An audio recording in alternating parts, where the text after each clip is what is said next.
Okay, you know when you just like hit that point in the day where it's like, I feel like I'm that kid in math class who's like taking notes and they're like, at least that was me in math. Let's get started, Hannah. Come on. Hey everyone, it's Hannah Singer and welcome to my channel.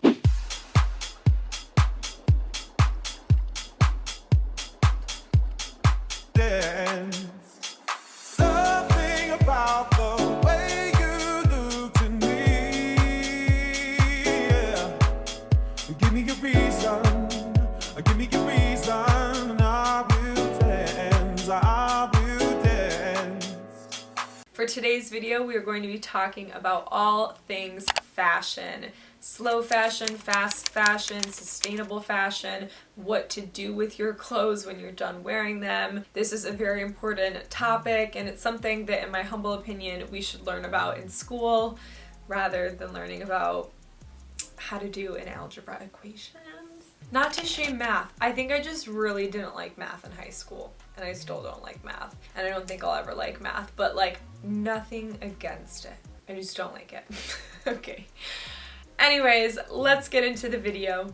So everything I'm talking about today is based off my personal knowledge of the fashion industry and the research that I have done, but I highly recommend that you do your own research. So first off, what is fast fashion? What is slow fashion? What is sustainable fashion? Fast fashion essentially is when clothing is being produced at a very fast rate, trying to produce as many pieces of a certain item as possible so that they can sell it for really cheap. And there are a lot of downsides to this. One, the materials that are used are super cheap. The workers are working in very unsafe and unhealthy working conditions and for long hours, not being paid minimum wage. There's a lot of problems within fast fashion and I'm sure that there could be a whole video just on that. Examples of fast fashion would be brands like Forever 21, Anthropologie, PacSun, H&M, Zaful, Free People, Urban Outfitters, Shein, Princess Polly, all of those little boutique shops that you see on Instagram that post all the really trendy stuff and it's super cheap. So that's fast fashion as condensed as I can make it. Like I said, it could be a whole video, so do some more research. So then we have slow fashion or sustainable fashion, and these two are very much interconnected, essentially meaning that it's a more holistic approach to producing clothing. So they're looking at where the materials are coming from, they're looking at how the materials are getting to them, how they're getting those materials then to the consumers. They're looking at paying their workers ethically and making sure that the working conditions are fair and good and that they have breaks and ample time for rest and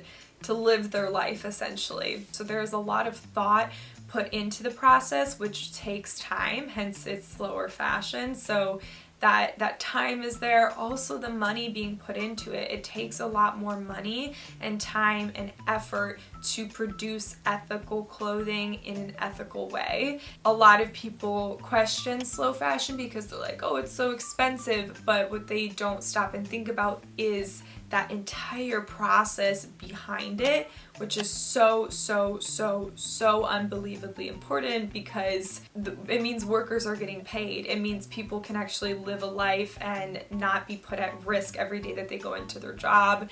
It means that the clothing you're wearing is going to last you a long time and it is made with quality material, it is made with love. That's not to say that all slow and sustainable fashion brands are extremely expensive, because they're definitely not. I think it depends on the brand, it depends on the types of clothing and all of that. So now the next part of this is the why. Why does this matter? Why should we care about it?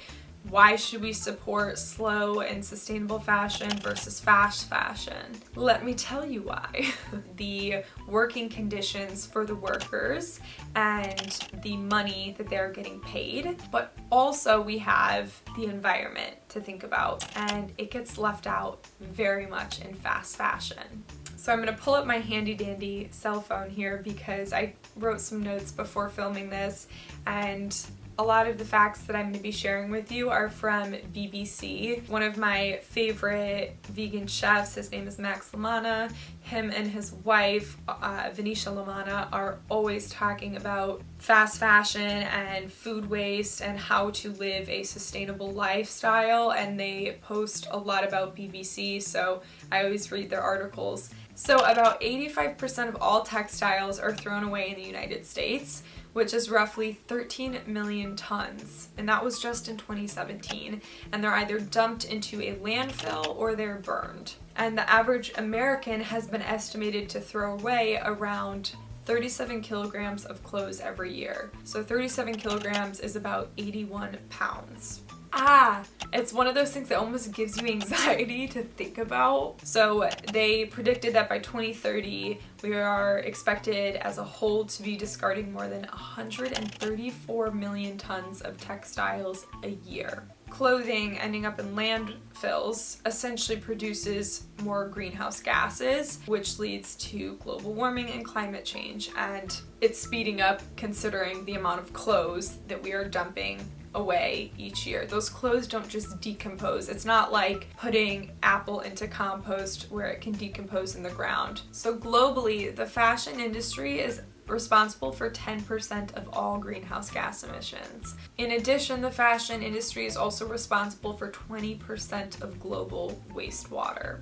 If you think about it, the amount of water that goes into producing these clothes and the packaging and all of that combined, that is a lot of water. Highly recommend checking out this article. I'm going to link it below. Now we're on to the part of this video talking about what you can do. Clothes and fashion affects our planet every single day. Think about it. You're wearing clothes, hopefully, hopefully you are, every single day. And depending on where you live, it might change. So if you're in a warmer climate, maybe you're wearing less clothes, you're in more swimsuits, whatever. If you're in a colder climate, you probably have a lot more clothes and you're packing on jeans, sweaters, thicker clothing items that take more water to produce. You might have things that have fur, and that's another thing to think about. Are animals dying for these certain clothes? And if you live somewhere where there's multiple climates, you probably have more clothes. It's really, really, really important to know what to do with these clothes when you're done with them. And if you need new clothes, how could you go about that in a way that best supports your wallet, but also the earth? If you are getting rid of clothes, you can do a lot. You can donate those clothes to different nonprofits. You can donate them to homeless people. You can make sure that they're getting to a place where someone will benefit off of them. There's also resources like ThredUp, which is an online thrift store where you can actually send them your clothes and they'll either use it or recycle it properly. You could also just donate to other thrift stores. You could sell it on Depop, you could sell them on Poshmark, you could sell them on eBay if that's still a thing, you could sell them on Etsy, you could repurpose them yourself and turn it into something else. If you have gotten rid of clothes and you are looking for more clothes, there's also ways to approach this in a sustainable way. And I first want to make clear that the most sustainable clothes are the ones that you already own.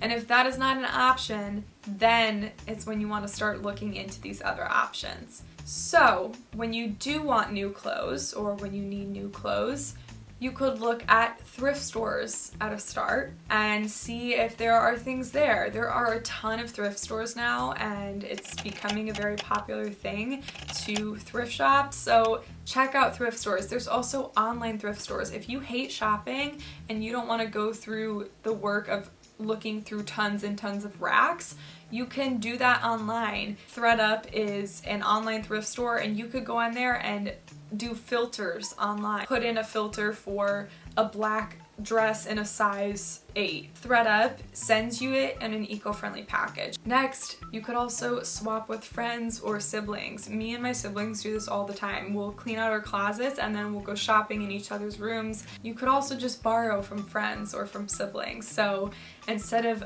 buying a new cocktail dress for this specific event that you have to go to, just borrow one.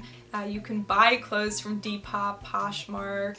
And lastly, buy sustainably. Buy from slow fashion brands. It's important to be careful because there are a lot of fast fashion brands now that are claiming that they have a sustainable line. There's actually not a lot of regulation on that right now. So brands can say that they're sustainable and that they're doing great for the environment when in reality they're not. Make sure that they're not just greenwashing you and that they're actually sustainable. Before I share some of my favorite sustainable brands, I highly suggest this one final tip for when you are shopping. If something is not a hell yes, then it's a no. If you're like, should I do it? Don't do it. Also, it's important to remember that you can get more money, but you can't get more time.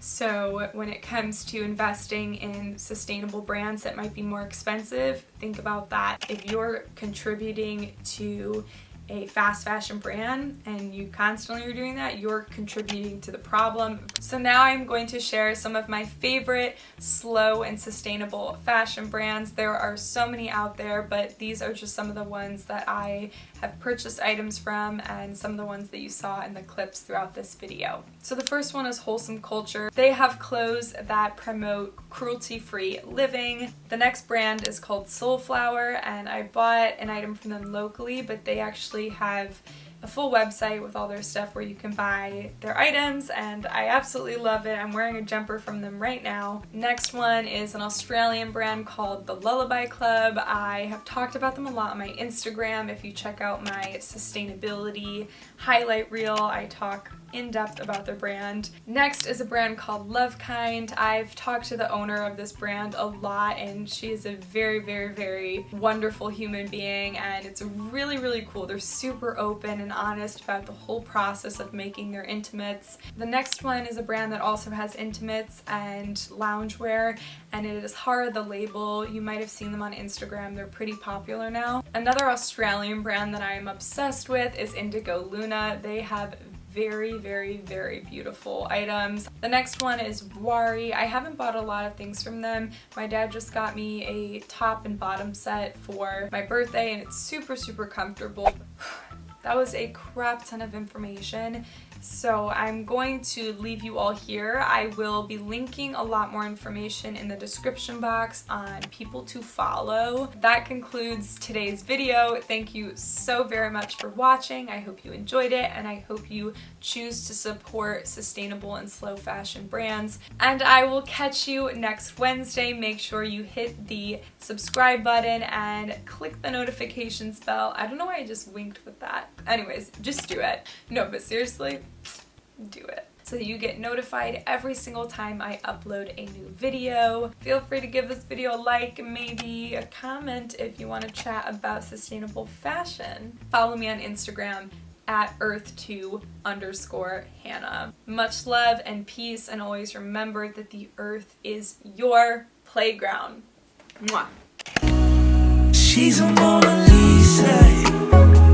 Everyone's lining up to see her. There must be something about her features. You'll find her beauty goes much deeper once you get to meet her.